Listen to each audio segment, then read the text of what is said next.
Going on, everybody? It's JetsCentral coming back with my 7-round New York Jets mock draft, right? This is a video that I've been really looking forward to, and I feel like this is the right time to put it out there, that late March, early April. And I cannot wait to see what you guys have to say down below in the comment section as well. Really, what prospects you guys think the Jets should be targeting in the middle to late rounds. It's funny, a lot of people on social media, they're always coming at me saying, dude, why do you care so much about rounds 5, 6, 7? Those players don't really pan out.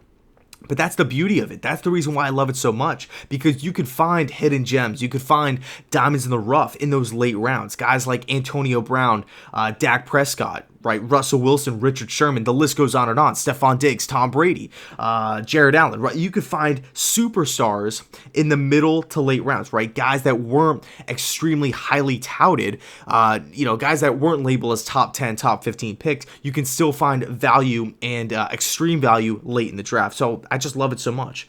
So before we get into the 7-round mock, I just want to give you guys two quick announcements. Number one, the mock draft 3.0 is done. It's complete. I just have to record, and that should be up within a week.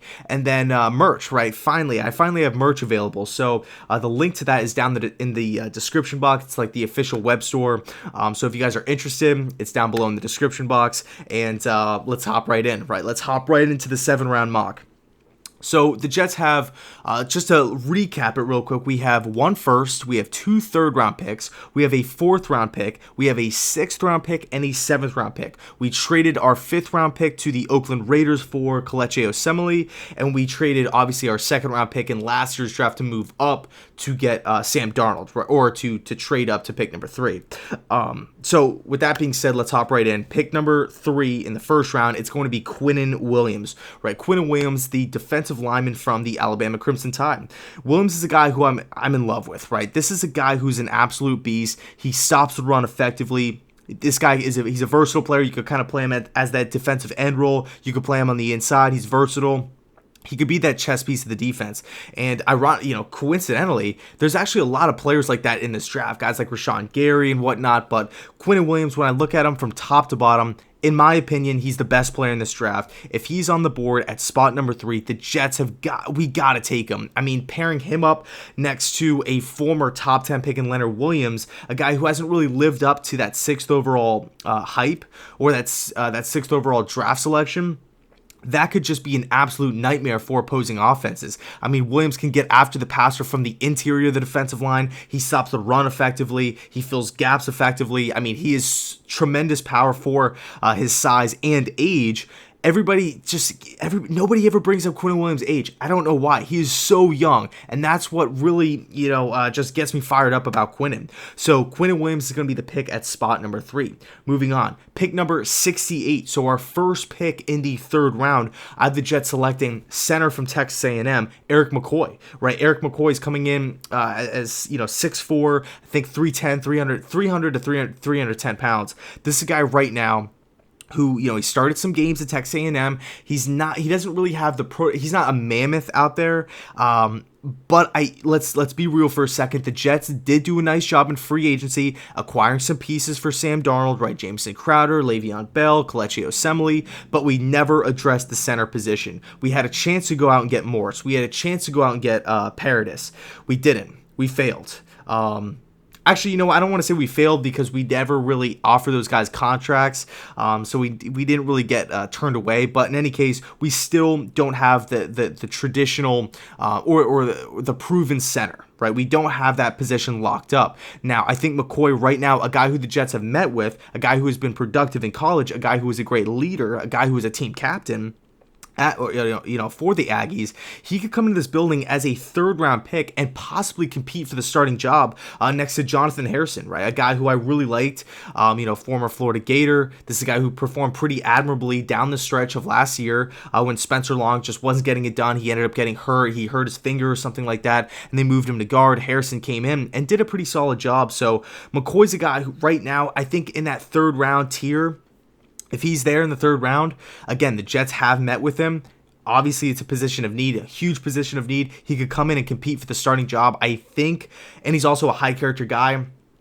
That could bode well for this New York Jets team. So I would really take a good look at McCoy. And, it's always funny, too, just to kind of backtrack or kind of take a step back. I always wish we have, there is a chance that the Jets could trade back, from pick number 3 to, wherever, 6, 11, 12, where, maybe a team wants to come up for a quarterback. So we can possibly accumulate more picks.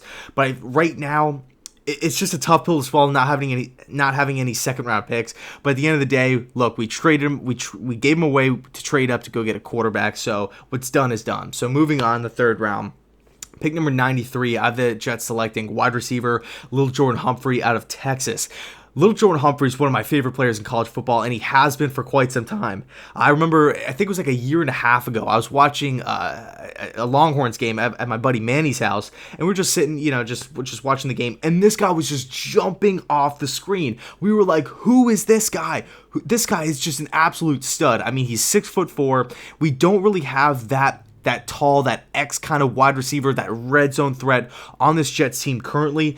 Jordan Humphrey right now, I'm not going to sit there and say he's Julio Jones or, another one of those bigger Megatron, one of those types of receivers. He's not a Dez Bryant, but he does win the 50-50 balls effectively. He does create some separation in the long game. People I see a lot of criticisms with Humphrey with his vertical route running, but I feel like that's where his strengths lie. I feel like where his weaknesses are in the horizontal game, right? Those slants, those crossing routes. I don't really feel like that's Humphrey. That's really his game.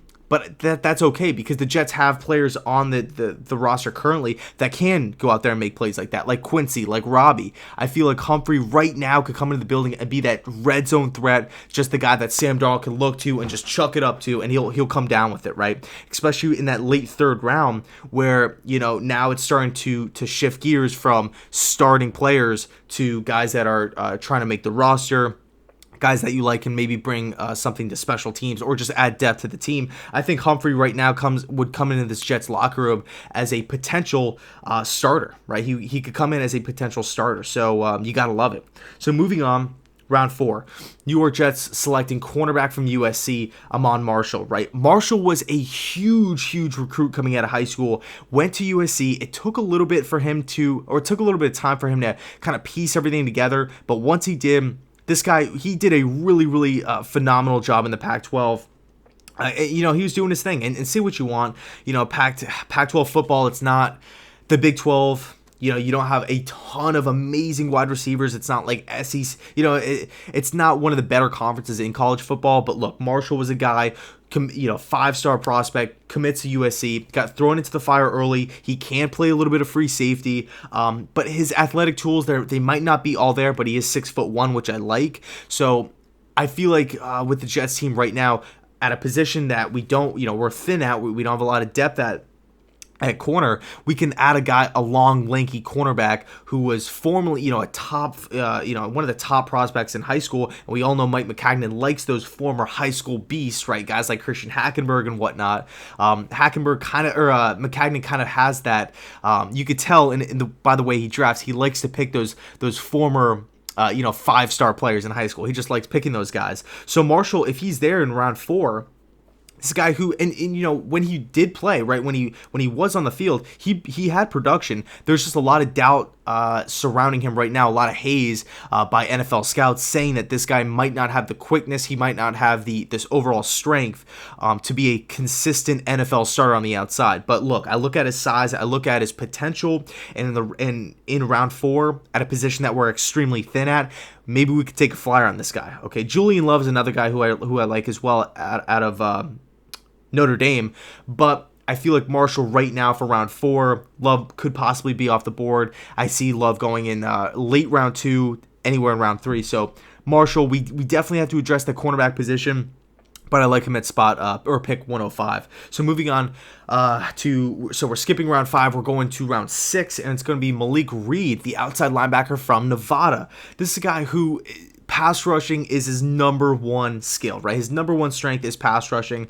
I'm not a big pro football focus guy. I think, well, I'll leave it at that. I'm not a big pro football focus guy, but he was ranked extremely high in their system or in their database, however they rank players. He was ranked extremely high, one of the best pass rushers in college football. That is not something that you could just scoff at and just kind of throw throw away. I feel like you have to take that into consideration, right? And he comes out of that Nevada system where he's that stand-up kind of edge guy. So Malik Reed, round 6, production, tape. He has strength, speed. He has system fit. He has all these positive traits going for him. And a fit with the New York Jets could be a match made in heaven because, look, the New York Jets, again, like the center position, we did acquire some nice pieces on defense, CJ Mosley, this and that. But I feel like at the end of the day, we still did not address the outside linebacker role efficiently. Now we're looking at a round 6 guy that could come in and possibly be a sub-package guy to get after the passer on third downs and whatnot. And he's a system fit, and he has a high upside, and he has he's highly regarded by Pro Football Focus, one of the I guess the up and coming companies out there. So might as well take a swing. Might as well take a swing on Malik Reed. Another quick note on Reed is that he's a team captain. I like the team captains. I think that's an important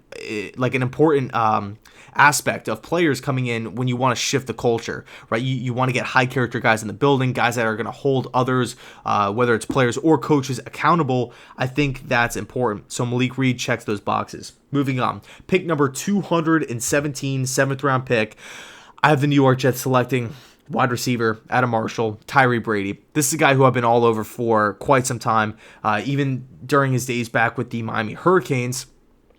He has the size, he has the production, right? I mean, you go back and watch his Marshall tape, he was dominant, okay? He was dominant out there, whether it's fade routes, whether it's slant routes. I mean, and yes, the Marshall Thundering Herd route tree for their offense isn't that complex, so he's not running tons and tons of routes. He's not running like 9 to 11 routes, anything crazy like that. He kind of has his core ones, but at those core routes he excels at. He has the size, like I said. I think he's around 6'1", and this is a guy right now, round 7. Again, position of need, wide receiver. Put him on the outside. He has experience working on one-on-one press against zone. He has a lot of success against man coverage as well, which I like. And he's physical at the point of attack.